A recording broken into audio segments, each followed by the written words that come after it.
너 그 소식 들었어? 고발뉴스에서 마트를 한대. 어디로 가야 돼? 가긴 어딜까? 인터넷 쇼핑몰이라고. 포털에서 고발마트를 검색해봐. 어마어마하게 많은 제품들이 은하계 최저가로 공급되고 있어. 고발마트 함께 해주시면 정말 감사하겠습니다. 고발마트에서 만나요. 하나, 둘, 셋. 웃기는 뉴스. 한번 웃기는 먼저 한번 해보실래요? 뭐요? 웃기는, 제가요? 네. 웃기는 뉴스. 아, 이게 더 좋다. 자, 안철수 씨가 세월호 얘기는 하지 말았어야 되는 거 아니냐. 네. 왜 안 되는가에 대해서 잠시 뒤에 훑어드리겠습니다. 자, 여러분들 지금 뭐 오늘 오전부터 계속 TV가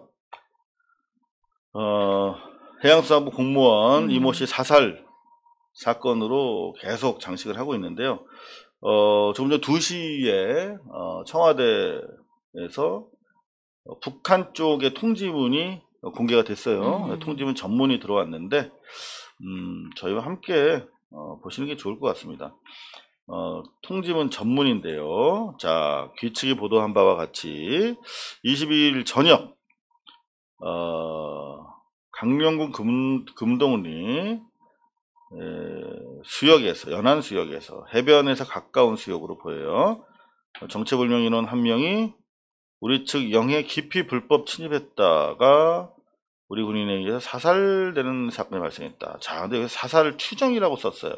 왜 그러냐면 지금 뭐 사체를 뭐 화장했다, 태웠다, 뭐 이런 어떻게 그럴 수 있느냐, 뭐 이런 아무리 그래도 이건 좀 만행이다, 뭐 이런 얘기들이 나왔는데 일단 이건 북측에서 데스크를 김정은 위원장이 데스크 본 거예요. 그러니까 이게 그냥 뭐 밑에 실무자들이 쓴 게 아니라 다 써서 김정은 명의로 사실상 마지막 패러그래프가 작성이 된 겁니다. 그러니까 물론 조선노동당 중앙위원회 통일선전부에서 작성했지만 네. 마지막 문장을 보면 국무위원장 김정은 동지는 가뜩이나 악성 비루스 병마 위협으로 고생하고 있는 신고는 전화 신고 아닙니다. 고생하고 있는 남녘 동포들에게 도움은커녕 우리 측 수역에서 뜻밖의 불미스러운 일이 발생해서 문재인 대통령과 남녘 동포들에게 커다란 실망감을 더해준 것에 대해 대단히 미안하게 생각한다는 뜻을 전하라고 했다. 벌어진 사건에 대한 규칙의 정확한 이해를 바란다. 네. 이해를 바란다는 건 뭐냐면 양해를 구하는 겁니다. 자, 일단은 김정은 위원장이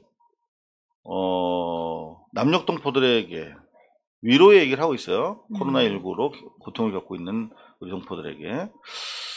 요거 상당히 전 중요한 대목이라고 생각을 하는 거죠. 지금 사실은 제가 오랫동안 이제 북미회담 취재하고 또 남북 간의 대화 노력을 오랫동안 제가 현장 기자로서 네. 취재를 했고 북한을 제가 5번 정도 다녀왔거든요. 그리고 제가 박사 논문을 통해서도 한반도 정세를 연구를 했고요. 기본적으로 지금 아무리 국임당에서 문재인 대통령의 뭐 대북 정책이 실패로 돌아갔다 뭐 이런 식으로 공격을 하고 있지만 김정은 위원장이 이 정도 얘기를 했다는 거는 문재인 대통령에 대한 엄청난 신뢰를 가지고 얘기한 거예요. 그러니까 김정은 위원장 입장에서는 미국이랑 계속 말을 걸고 미국으로부터 대화를 이끌어내야 되는 입장이야. 미국은 북한에 대해 사실은 별로 중요하지 않게 생각하고 있단 말이에요. 근데 계속 우리를 중요하게 생각해줘라고 프라이어리티를 계속 높이기 위해서 이런저런 무력적인 퍼포먼스를 하는 거예요. 그래서 북한 문제를 빨리 풀도록. 돈 들어가는 문제거든, 미국에서는. 네. 미국 입장에서 보면 미국이 돈을 줘야 되는 상황이란 말이야. 그러니까 계속 북한 입장에서 미국을 자극할 수밖에 없는데 그 과정에서 한국이 역할한 건 다 알아요. 이번에 더구나 분노라는 책이라든가 지난번에 있잖아, 털 있는 놈. 볼튼이 쓴 책에 다 나와 있잖아. 문재인 정부가 얼마나 노력을 했는지. 그 신뢰는 더 높아졌다고 봐요. 사실은 내면적으로는 남한이랑 이제 이야기하고 싶었어, 그동안. 우리 진짜 동포들끼리 빨리 해결하면 좋은데, 그런 경우에 오히려 협상력이 더 떨어져요. 지금 구도에서는. 남북이랑 먼저 선행해버리면 미국이 뻘쭘하게 자기네 개입하기 되게 어려워지는 상황입니다. 트럼프가 자기 공이 커지려면 남북 간의 긴장이 계속 고조되고 전쟁 위기가 임박한 상황에서 자기가 짠 슈퍼맨처럼 들어가서 문제를 해결해야 자기 공이 커질 거 아니야. 이미 남북이 다 꾹짝꾹짝 친하게 지내고 뭐 이런 상황에서 도장만 찍는 대통령이 되고 싶지는 않는단 말이에요. 그런 서로 간의 역할과 배려 때문에 이렇게 판이 벌어졌는데, 사실은 그것 때문에 남북 간에 오히려 간극이 벌어진 것처럼 보여왔어, 지금까지.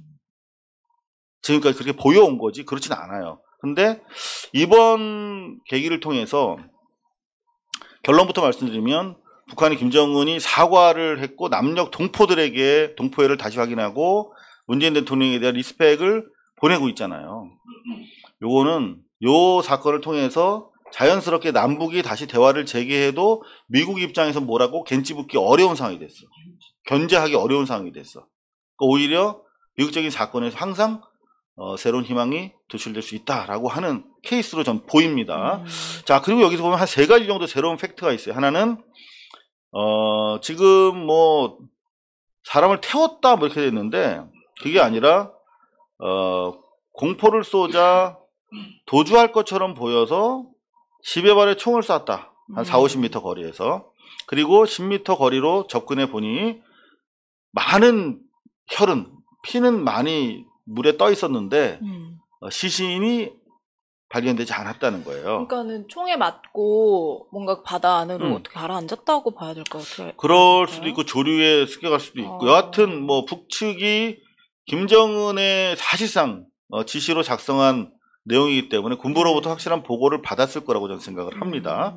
그리고 시신을 태운 것이 아니라 이 침입한 분이 타고 있던 부유물, 이게 뭐 뗏목이라든가 아니면은 무슨 뭐 부유물이라고 하니 뭐 스티로폴 같은 거일 수도 있고요. 그거를 태웠다는 겁니다. 국가 비상 방역 규정. 여러분들 아시겠지만 북한도 이 코로나19에 대한 상당히 민감한 방역 대응과 조치를 하고 있어요. 네. 그래서 남쪽에서 온 물건이니까 태운 거다라고 이렇게 얘기를 하고 있어요. 그리고 북으로 가려고 했다, 간첩이다 이를테면, 또는 북으로 월북하려고 했다, 뭐 이런 군에서 일부 주장을 해서 뭐 형님이라는 분이 절대 아니다 이렇게 언론을 통해서 주장을 하고 계신데, 그 부분에 대해서는 얼버무리고 있어요. 이 북한 측이 공식적인 입장을 표명하지 않는 거예요. 그러니까 그 구체적인 사연은 영구 미제가 될 가능성이 높다. 다만 지금으로부터 드러난 것은 도주하려고 하는 상황에 대해서 자신들의 영해에 깊숙이 들어온 침입자에 대해서 규정에 따라서 정상적으로 자살했고 지시는 발견하지 못했다 라고 하는 것이 북측의 입장입니다. 그러니까 뭐 지금 언론에 보도가 되고 있는 게 시신을 불태웠다 이렇게 얘기를 하고 있는 거에 대해서는 지금 이 나와 있는 팩트와는 또 다른 거네요? 그렇죠. 일단은 현재로서는 북한 측이 그 국무위원장 명의의 대남 통지문을 통해서 주장한 내용이기 때문에 북한이 공식적으로 주장한 내용이라서 반박하기는 저희로서는 상당히 어려운 상황이다. 별도의 자료가 필요하겠죠. 어려운 상황이다. 현재로서는 이대로 일단 받아들이고 논의가 시작되는 수밖에 없다는 것이고, 가장 뻘쭘한 분이 이 분이에요. 김종인 씨. 문 대통령이 김정은에게 직접 사과 요구해야 된다. 어차피 사과 요구해도 김정은이 사과에 응해주지 않을 것이니 그러면 계속 문 대통령을 조지려고 그랬지, 김정인은. 근데 정말 사실 남북 관계에 있어서 북한이 이렇게 빠른 속도도 그렇지만 이 정도의 뭔가 이렇게 수그리고 있는 그런 문구로 사과를 한다는 것 자체가 거의 처음 있는 일 아닌가요? 저도 그렇게 봐요. 이게 이렇게 진정성이라고 얘기하는 거를 여러분들 어떻게 받아들이실 수 있을지 모르겠는데. 그러니까 뭐 진정성이 아니라고는 하실 수 있는데 정말 이게 뭔가 뭐랄까요? 막 이렇게 이런 어깨에 힘들어간 투가 아니잖아요. 정말 그럼요. 너무 미안하다 이렇게 빌고 있는 느낌. 뭐 이를테면 조선인민국이 뭐 이런 게 아니라 김정은이 그냥 털털하게 사석에서 얘기하던 그 목소리가 들리지 않습니까? 네. 음성 지원되지 않아요? 저는 상당히 북한 체제의 특수성을 감안했을 때 상당히 이례적이고 상당히 진실성이 엿보인다 라고 생각을 합니다. 그거는 사실, 문재인 대통령이 그동안 공들인 결과예요. 제가 봤을 때는. 그 지금 남북 관계가 이제 뭐 연락사무소 폭파되고 뭐 통신 연결 수단 다 사라졌다라고 이제 지난번 삐라살포 사건을 계기로 해서 좀 굉장히 파국으로 치달았잖아요. 그래서 그동안 문재인 대통령이 한반도의 평화를 위해서 정말 열심히 노력해온 것들, 다져놓은 것들이 다 물거품이 된 게 아니냐라는 얘기가 굉장히 많았는데 오늘 이걸 보니까 다 물거품이 된 건 아니었고 뭔가 그 물 밑에서 대화는 계속 오가고 있었다. 물 밑 대화가 있었는지 모르겠어요. 네. 물 밑에 안 들어가 봐서. 그렇죠. 근데 여하튼 그 양측이 쌓아온 어떤 신뢰라든가 동포에는 물거품이 되지 않은 것은 분명하다. 김정인이 제일 뻘쭘하게 됐어요. 네. 이게 불가능할 줄 알았거든. 김정은이 사과 안 할 줄 알았거든. 그럼 계속 때리려고 그랬는데 그 다음에 김정인은 대통령한테 또 뭘 요구할지 모르겠습니다. 요게 의문의 일패 김정인. 그런가 하면 이번 사안에 대해서는 사실 민주당이 사실 너무 강력하게 치고 나갔어요. 뭐 반인륜적 네. 만행이다, 대북 규탄 결의안을 추진하겠다 막 이랬는데 근데 이거는 또 군인이 민간인을 사살한 거잖아요. 네. 그러니까 그거 자체가 뭐 전시 상황에서도 안 되는 일인데 그게. 근데 대부분 그렇게도 생각을 하고 계시는데 이런 경우가 많이 있어요. 그러니까 우리 군에서 2013년이죠. 박근혜 때 임진강에서 월북을 시도하던 월북자도 아니야. 월북을 시도한 것으로 보이는 남한 시민을 우리 군이 사살한 사건이 있었어요. 원래 이게 규정 매뉴얼대로 하면 이렇게 되는 거예요.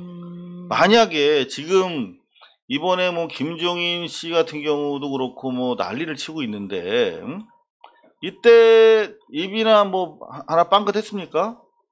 그러니까 요 경우에도 사실은 명백하게 월북을 한 것으로 보진 않았어요. 월북을 시도한 것으로 보이는 우리 국민을 우리 초병이 사살한 거거든요. 그때 몇 방 쐈는지 아세요? 얼마나 썼나요? 이번에 10방이었잖아. 볼까요? 그때 당시에 확인된 것만 1000발에 가깝게 한 명한테 비무장하고 있는 사람. 그러니까 비무장 우리 국민이죠. 민간인을. 더구나 우리 쪽 DMZ 라인이 있었지. 그러니까 우리 국토에 있었는데도 이게 매뉴얼이에요. 무슨 말이냐면 저는 한국일보 당시에 이 컬럼을 참 인상 깊게 읽었는데 권경성 기자가 쓴 글인데 안타깝죠.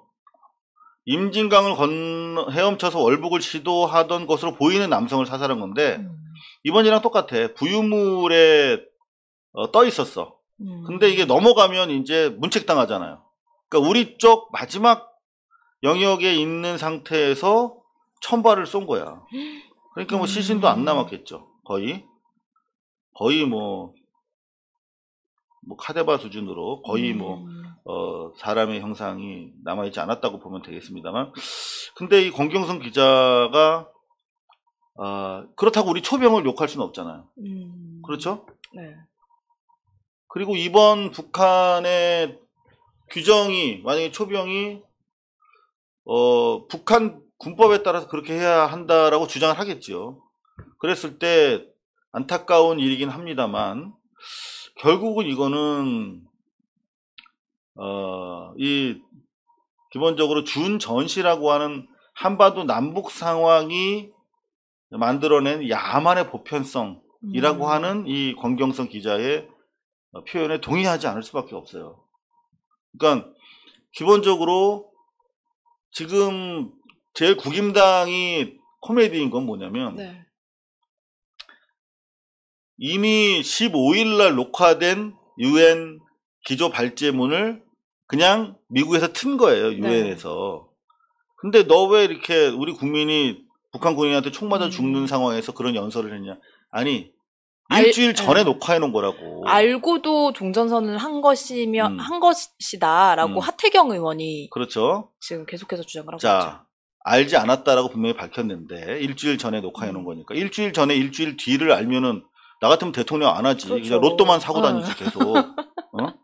그리고 하태경 의원의 주장이 맞더라 하더라도 서로 이게 생긴 게 결국 준전시라고 하는 한반도 남북 상황 때문에 생긴 것이라면 더더구나 종전하자고 주장해야 되는 거 아닙니까? 대한민국 지도자가. 하태경 씨 안 그래요?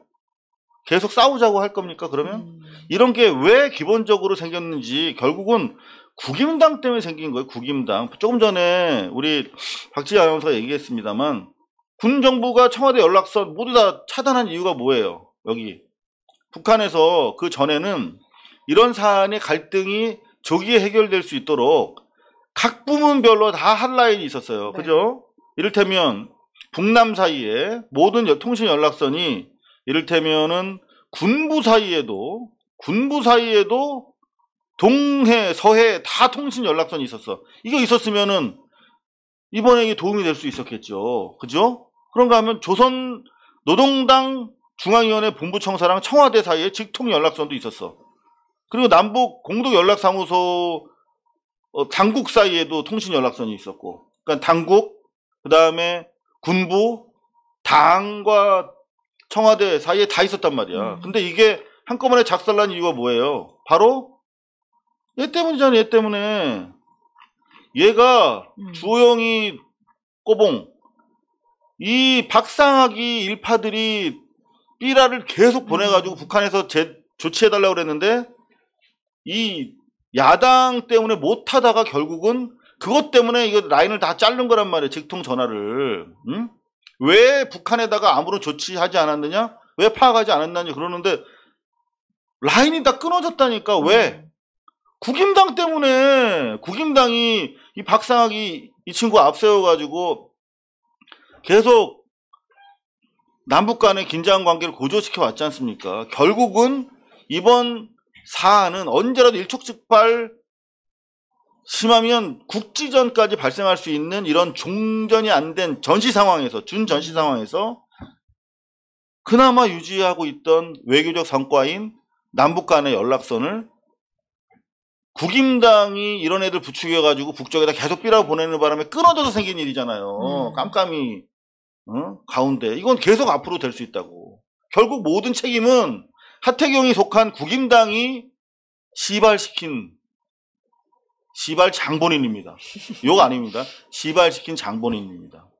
시발 장본인. 하태경과 주호영이 있는 당이에요, 여러분. 이거 절대 속으면 안 됩니다. 오늘 밥상머리에서 저희 아이가 이거 어떻게 봐야 되냐고 그러더라고요. 이런 사안은 조금 더 침착하게 절대 서둘러서 판단하면 안 된다. 라고 이야기를 해줬습니다. 그런데 대부분 언론들 보면 이거는 언론이 아니라 박상희가 뿌리려고 하던 찌라시랑 네. 똑같아요. 저는 진짜 무슨 일베 글을 퍼왔나? 이렇게 네, 생각했어요. 일본이었나봐. 일본이었어봐. 어떻게 저렇게 했나. 라는 북한 피교 공무원 사망에 대학생도 뿔났다 하는 식의 2대1 기사인데 이건 뭐 대체로 수구 매체들이 일관되게 쓰고 있는 톤의 기사인데 대학생들을 부추깁니다. 그래서 대학생들 그리고 일베들이 싫어하는 게 뭐야? 전라도, 세월호, 민주화, 북한 이런 코드잖아요. 여자 이런 코드를 가지고 대학생들을 막 부추겨요. 증오의 메커니즘을 작동시킵니다.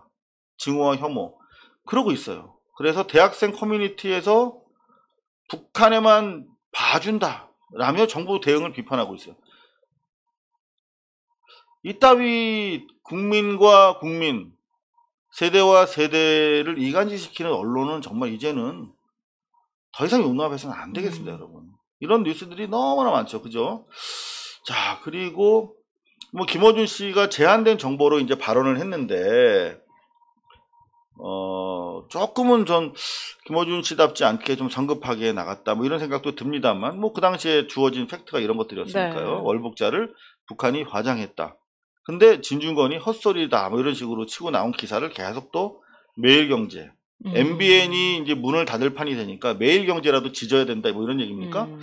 자, 근데 재미있는 거는 진중권이랑 서민 둘 가지고 계속 돌려쓴다고 네. 한심하고 안타깝다라고 얘기했는데 뉴페이스가 나타났어요. 고대 교수랍니다, 이분 이한. 근데 명색이 대학 교수신데 털보 따위에게 화낼 가치도 없다.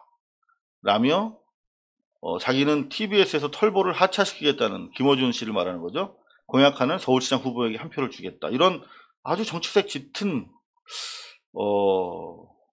포스팅을 하는 교수 밑에서 대학생들이 배우니 이런 대학생들에 대한 부추김 기사를 통해서 얼마든지 대학생들이 일배화될 수 있겠다라고 하는 우려가 생겼습니다.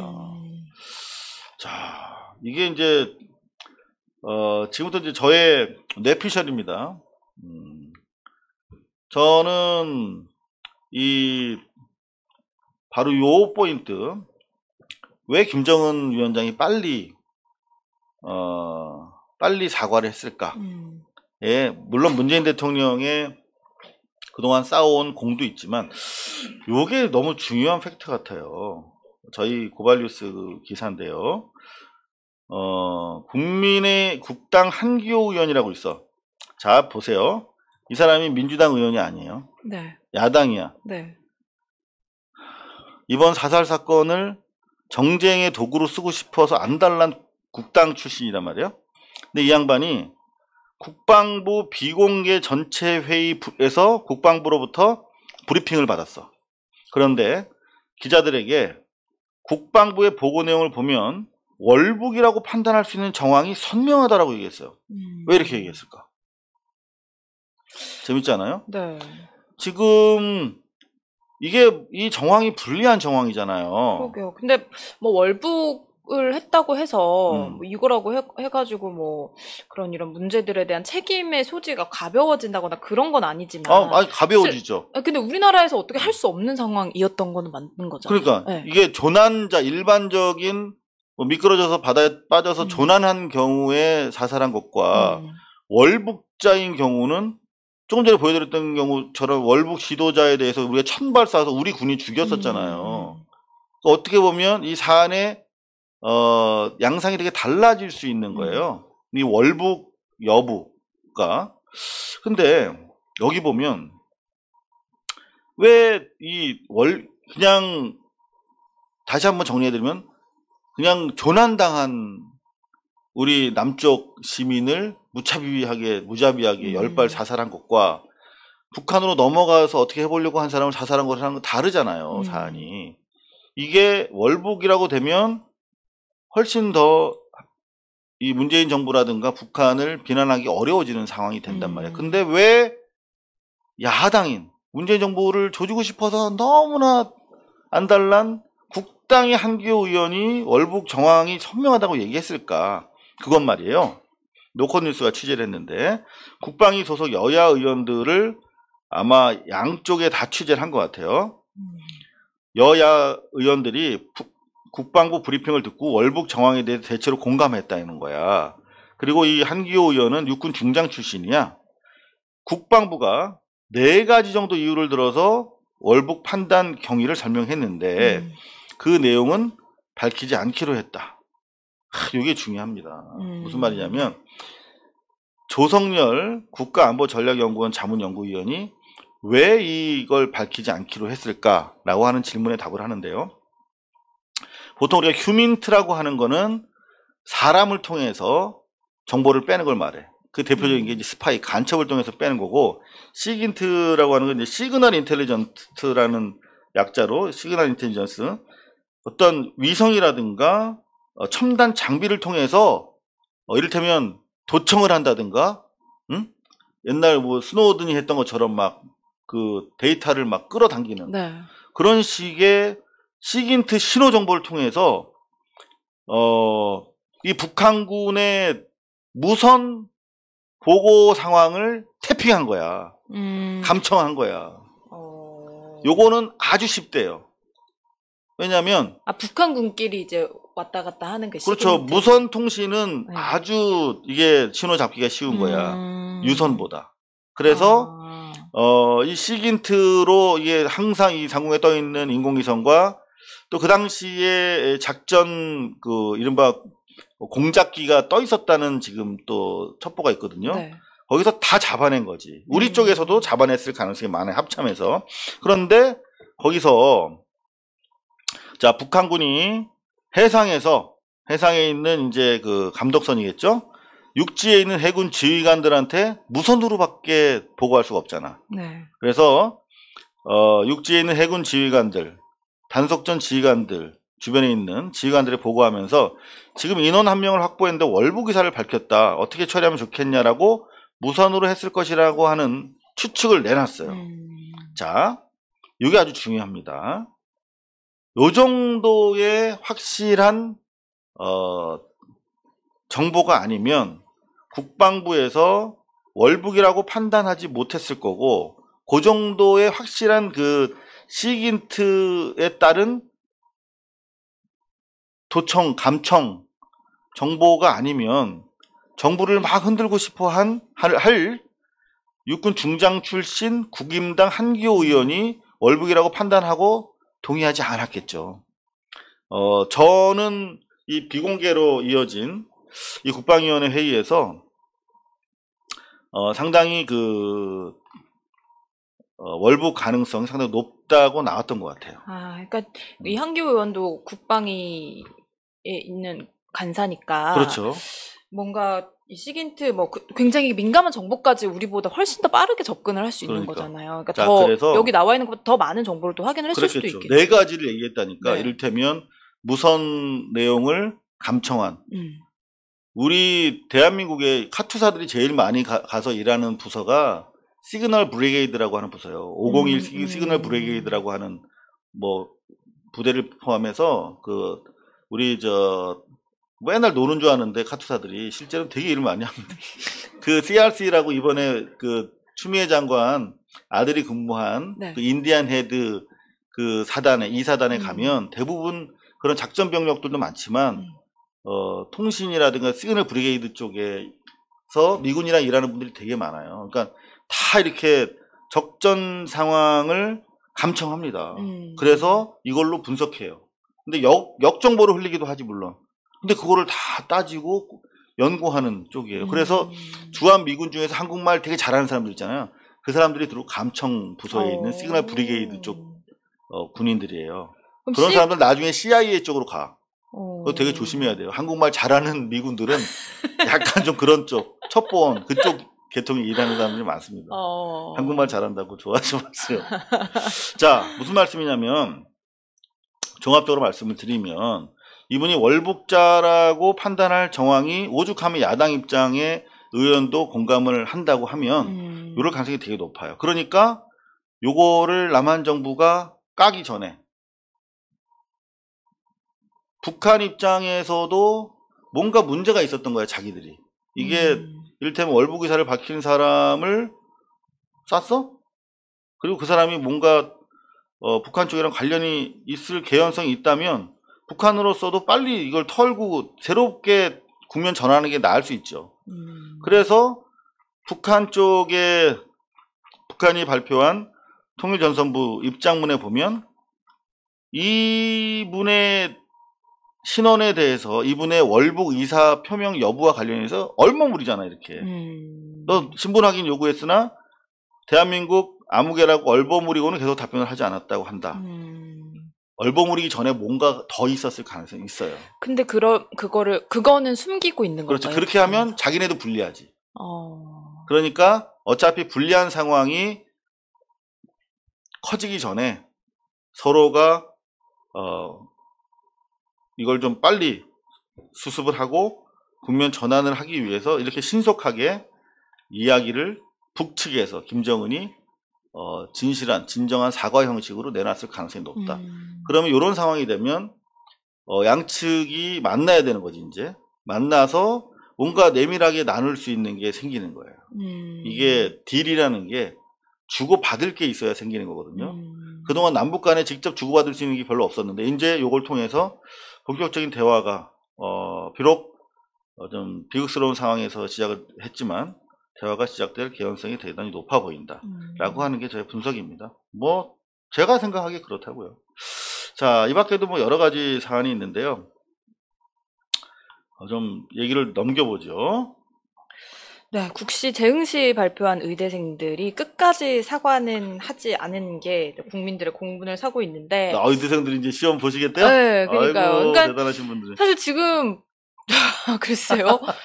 이분들도 좀 사과를 하시는 게 먼저 하시는 게 어떨까 사과 생각이 안 해. 드는데 김정은도 저희가 하는데. 지금까지 계속 그 사과한 이야기를 했는데 북한에서 사과한 이야기를 했는데 우리 네. 의대생들도 네. 사과를 좀 하시고 왜냐면 사람이 죽었잖아요. 파업하고 물론 그게 의대생들만의 책임은 아니지만 같이 거기에 이제 함께 이제 있었기 때문에 뭐 의사들의 파업으로 인해서 국민들이 걱정하시고 또 목숨을 잃고 이런 부분에 대해서 너무 죄송하게 생각을 한다라는 말 한마디만 했어도 국민들 여론이 이렇게 싸늘하진 않았을 것이다. 그래서 이제 지금 당에서는 이거 참 진짜 재밌는 사진이야. 이게 저는 이 이른바 포토 저널리즘이라고 그러잖아요. 저널리즘의 저는 최고봉은 포토 저널리즘이라고 생각해요. 사진 기자. 한 장의 사진이 다 담겨 있잖아요. 이거는 한 100년 지나도 일단 마스크도 재밌지만 요 최대집이도 뒤로 이렇게 탁 기대서 뻘쭘하게 25도 하단 우측을 바라보고 있죠. 그런가 하면은 우리 정책위원장님 조남이 어떻게 되시더라? 한정혜 네. 정책위장님 이쪽을 안 봅니다. 에? 반대쪽 15도 방향을 아래로 응시하고 계세요. 이 불편합니다. 아주. 이 불편한 공간의 어색함, 불편함이 한 장 사진에 그대로 들어가 있어요. 그리고 이 사이에 쌓인 이 문서의 탑이 보여주는 현안의 복잡함. 네. 이런 모든 게 한 장의 사진에 이렇게 더구나 역삼각형 구도를 이렇게 보여주고 있잖아요. 역삼각형 구도는 어떻습니까? 불안합니다. 그래서 일부러 역삼각형 구도를 택한 거예요. 이 사진 기자는 그냥 찍는 거 아니거든요. 포토 저널리스트들 기본적으로 이게 불안한 상황을 표현한 겁니다. 훌륭한 사진이에요. 근데 여기 보면 한정혜 정책위장님께서 이제 봐달라, 이제 애들 시험 보게 해달라. 네. 라고 이제 민원하러 온 거야. 요런 걸 민원이라고 그런 겁니다. 민원실에 전화하는 게 민원이 아니라 요런 방문해서 그냥 좀 애 좀 달라 주라 말이야. 요런 게 민원이죠. 근데 여기서 이렇게 얘기하면 사회적 수용성이 없다. 문제. 예. 그러니까 이게 국민들이 받아들일 수 없다. 그렇지. 수용할 수 없다. 국민들이 수용 못한다. 네. 왜? 사과조차 안 하는데. 그렇죠. 자, 그래서 제가 이걸 가져왔어요. 이게 뭐냐? 고종 황제 당시에 연판장 뭐 비슷하게 생겼잖아요. 고종 황제가 쓰던 뭐 옥새 같은 거 보면 이따만하잖아요. 근데 저 이걸 보면서 얘네가 의대 4학년, 본과 4학년들이 얘네 되게 겁먹들었다. 그런 생각이 들었어. 여기 보면 성명 내용이 하나, 둘, 셋, 네 줄이야. 네. 문장으로는 하나, 둘, 셋, 문장으로도 네 줄이네요. 네. 국가시험에 대한 응시 의사를 표명한다. 무슨 메가더 선포문이냐? 응시 의사를 표명한다. 이러면 돼? 시험 보게 해주세요. 제발로. 뭐 이 정도 몰라도 깜짝 놀랐습니다. 응시 의사를 표명한다. 이러면서 네 문장을 딱 쓰고 전국 40개 의과대학 의학전문대학원 본과 4학년 대표 그래놓고 쫙 썼어. 가천, 카톨릭, 뭐 전남대, 전북대 쭉 썼는데 이거 아래 40개를 뭐하러 이렇게 써놔요. 왜? 자기들 새가 세 보이려고. 40개를 쭉 이렇게 펼쳐서 쓴 이유는 자기들이 엄청난 세와 권위가 있다라고 하는 거를 강조하기 위해서 요 시그너터리 박스라고 하잖아요. 요거 서명 박스를 이렇게 세게 쓰는 게 아니야 원래. 도장도 크게 안 찍는 거거든. 원래는 겸손한 사람들은. 근데 아래다 이렇게 우리 40개 대학원에서 응시 의사 표명하니까 빨리 응시 받아줘 이렇게 하는 거예요. 저 이거 보면서 진짜 얘네 매너도 없고 센스도 없고 참 1등 프라이드만 가지고 수술을 왜 자기들이 하지? 그냥 남도 시켜서 공부 못한 애들 수술 저 하라고 시키면 되겠네. 네. 그런 생각이 들었어요. 그리고 여기 보면 사고력도 되게 후지다. 끝으로 우리나라 올바른 의료를 위해 노력하는 정부의 모습을 기대한다. 앞으로 정부 똑바로 해 이 말이거든요. 올바른 의료가 뭐야? 이게 올바른 의료 정책이란 뜻이야. 해치지 않는 거죠. 뭐야 이게 올바른 의료 아니 그러니까 이게 기본적으로 말이 아니잖아. 네. 어? 올바른 의료가 뭐냐고. 의료라는 단어가 뭐야?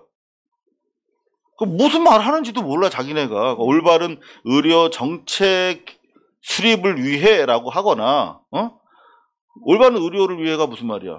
그러니까 무슨 말이냐 얘네가 정확하게 자기네 생각하는 걸 명확하게 표현할 줄도 모른다는 거예요. 대충 그 머리 그 대충 오른쪽 그냥 대충 절개해서 어떻게 해 수술할 때도 그렇게 하나? 아니잖아. 그냥 기본적인 생각 자체가 그 프라이드와 자기들 기득권을 유지하겠다라고 하는 선민 의식 그런 걸로 똘똘 뭉친 듯한 사람들로 보여요. 이런 서류를 통해서 그렇단 말이에요. 서류가. 네.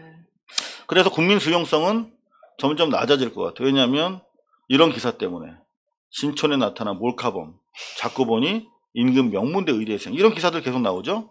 그런가 하면 의사가 몸 못 가누는 길가 만취 여성 데려가 성폭행 이게 준강간이거든요. 이게. 그러니까 이게 사실 그러니까 국민 수용성은 계속 낮아지는 거죠. 떨어지는 거지. 근데 명문대 의대생이 뭐 했는지 알아요?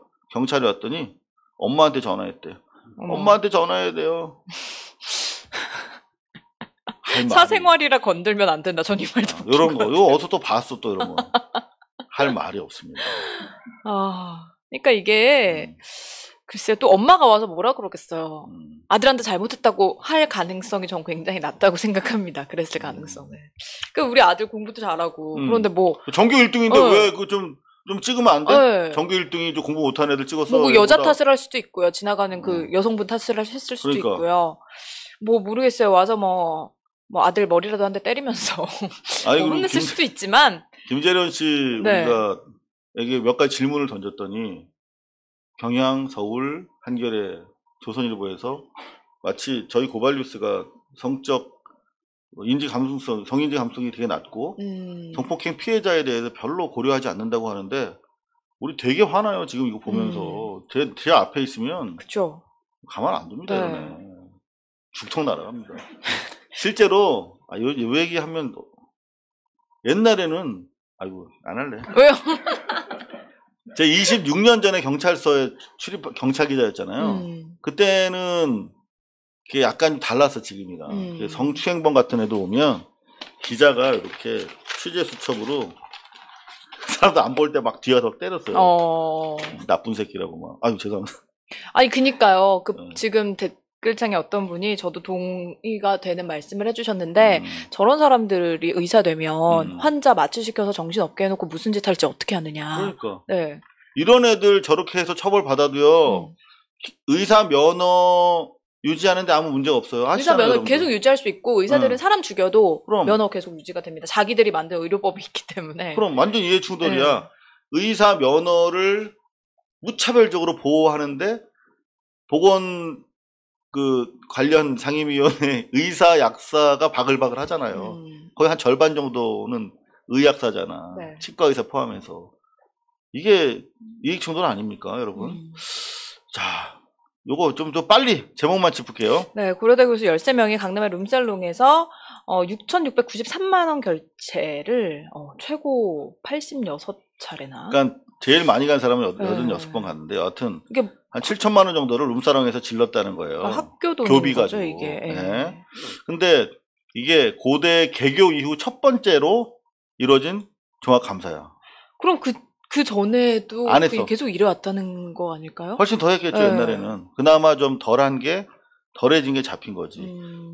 그러니까 1905년 개교 이후 처음으로 교육부가 감사를 했어. 요건 약과입니다. 이게 거의 보도가 안 됐었는데 사실은. 네. 연세대학교 5월 달에 연대도 발표했거든요. 네. 이게 연대는 거의 1세기 넘게 1886년인가 개교가 그러니까 20년여 만에 네. 처음으로 감사를 받았대. 국민의 혈세가 엄청나게 들어가는 거 아시죠? 네. 사립대학으로. 근데 사립대학, 처음 한 거야. 네. 요즘에는 100년 만에. 사립대학이 그 네. 지방의 대학, 그 국립대학보다 훨씬 더 많은 지원을 받는다면서요. 그럼요. 그리고 사내 그 교내 유보된 돈들도 엄청나게 썩어 나가고. 근데 이렇게 그러니까 연구비 뭐 이런 것들을 그냥 유흥업소에 쓴 거네요. 그러니까 이게 문제는 연대 고대, 고대 연대. 이게 다 신문을 끼고 있잖아요. 조선일보랑 동아일보를 끼고 있으면서 한 번도 감사를 받아보지 않은 거야. 이렇게 곳곳에 햇볕이 들지 않으면 썩어갑니다. 이번 계기로 해서 이게 이제 사학 재단에 대한 수사로 좀 이어지고 사학 개혁으로 좀 이어지는 계기가 되어야 할 것입니다. 자, 지금 뭐 요거까지만 볼게요. 안철.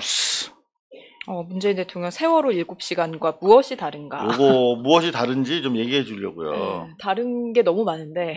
그러면서 한 말이 종전 메시지를 담은 유엔 연설을 중단했어야 되는데 기본적으로 국임당 때문에 남북 간에 촘촘히 연결돼 있었던 연락 전화가 다 끊기고 그 깜깜이 와중에 발생한 사고지 않습니까? 그렇기 때문에 더구나 종전 선언이 필요한 상황인데 그거를 종전 선언 왜 했냐 이런 말도 안 되는 소리는 일단 간단하게 불식이 되는데 세월호 7시간을 또 들고 나왔어요. 그래서 요거 얘기를 좀 할게요. 이근 대위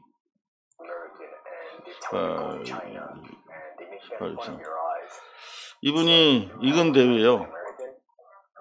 요새 되게 인기 있는데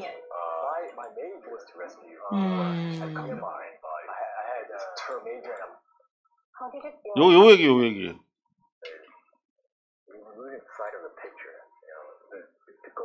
요분이 한국군에서 대위로 제대하셨고 UDT를 비롯해서 이제 심해 작전 전문가입니다. 근데 이분이 이제 제대하고 나서 세월호를 그 이제 실종자 구출을 위해서 내려간 거야. 그런데 이걸 본 거야. 물에 들어가지도 못했다는 거. 바로 이 세력 싸움 때문에. 그거를 자존심 때문에 해군이랑 해경이 싸우더라고 못 들어가게 하고 있는 거야. 와, 이게 실제 상황이냐? 너무 놀랐다는 거야. 더 얘기를 안 하겠다. 자, 무슨 말이냐면 이분이 확실히 전 괜히 방송에서 유명해지고 팬이 많은 게 아니구나. 정말 훌륭한 사람이야. 얘기 들어보니까 네. 세월호 때도 민간인 신분으로 자기 외국인 그 크루들이랑 같이 가가지고 이제 그 스페셜 이퀴먼트 특별 장비 같은 거 가가지고 잠수하려고 그러는데 네. 해경이랑 해군이랑 서로 싸우느라고 못 들어가게 한다는 거야. 그러면서 자기 당장 구조보다는 자기들 프라이드 싸움을 하고 있더라는 거지. 바로 이 세월호 참사의 여러 문제점 중에 하나가 해군이랑 해병이랑 조율을 해줬어야 되는데 네. 박근혜는 보고도 서면조차 받지 않고 있었잖아. 네. 그래서 우리가 욕하는 거잖아. 안철수는 몰라. 아무것도 몰라. 그냥 아바타야, 아바타. 누구의 아바타입니까, 지금은? 응? 해군이 계속 구조 장비를 가지고 들어가려고 2차례나 시도했잖아요. 근데 청와대에서 오더를 안 줬잖아. 오히려 돌려보냈잖아. 그리고 해군은 이런 능력이 있었단 말이야. 이근 대위 같은 팀들도 있고 네. 현역으로. 근데 해경한테 맡긴 거야. 근데요, 해경은 창설 이래로 이 부유, 물 위로 떠 있는 시신이라든가 생존자만 구하는 연습을 했지 네. 물 밑에 들어가서 사람을 구해내는 훈련을 단 한 번도 받은 적이 없는 단체가 해경이에요. 그러니까 해군을 보냈어야 되지. 그죠? 네. 그리고 해군이 어떻게 구조할 거야? 딱 그러면 군인들은 딱딱딱딱딱 이렇게 해서 작전을 세우잖아. 근데 그거를 가르마를 안 갈라준 거예요. 그래서 계속 양쪽에서 치고받고 해서 이런 이근 대위 같은 사람이 봤을 땐 정말 황당한 상황이 벌어지도록 만든 장본인이 바로 박근혜이기 때문에 7시간에 뭘 했냐 이걸 물어보는 거예요. 그러니까는 그 찰스, 당시 please, 상황을 정리를 don't 해야 do it. 되는 이 컨트롤 타워가 아예 사라졌었던 거. 정말 행방불명이었다고 그래서 그때 그렇게 얘기를 한 거잖아요. 그 밖에도 이를테면 세월호 7시간은 우리 영해 안에 있었잖아요. 그죠? 무엇이 다르냐고 물어보니까 하는 거야. 안철수 무엇이 다릅니까? 세월호 7시간과 그래서 얘기해 주는 거라고. 영내였잖아. 근데 이번 사안은 북한 앞바다였잖아요. 완전 다르지. totally different. 그지? 그리고 그때는 출근해야 될 시간이었잖아. 세월호가 물에 빠지기 시작한 거는. 네. 그렇잖아. 근데 출근 안 하고 있었잖아. 박근혜는 뭐 하고 있었냐고. 보고서도 안 보고. 근데 지금은 밤 10시 심야였잖아. 그래도 밤새도록 회의했잖아. 뭐가 다르냐고? 이게 안 보이면은 찰스 씨는 그냥 정치 같은 거 하면 안 돼. 내가 봤을 때는 찰스는 그냥 미국에서 계속 공부하거나 UC 버클리, 스탠포드 그쪽에 공기 좋으니까 거기서 계속 공부하거나 아니면 좀 더 뛰었으면 좋겠다. 우리 찰스. 자, 이근 대회 매력이 있어요. 지금까지 웃기는 뉴스였습니다. 네. 고발뉴스는 여러분의 자발적 후원에 힘입어 운영되는 대한매체입니다. 자본과 외압에 흔들리지 않는 언론으로 키워주십시오. 후원 신청은 지금 고발뉴스닷컴에서 접수 중입니다. 여러분의 많은 참여를 부탁드립니다. 감사합니다.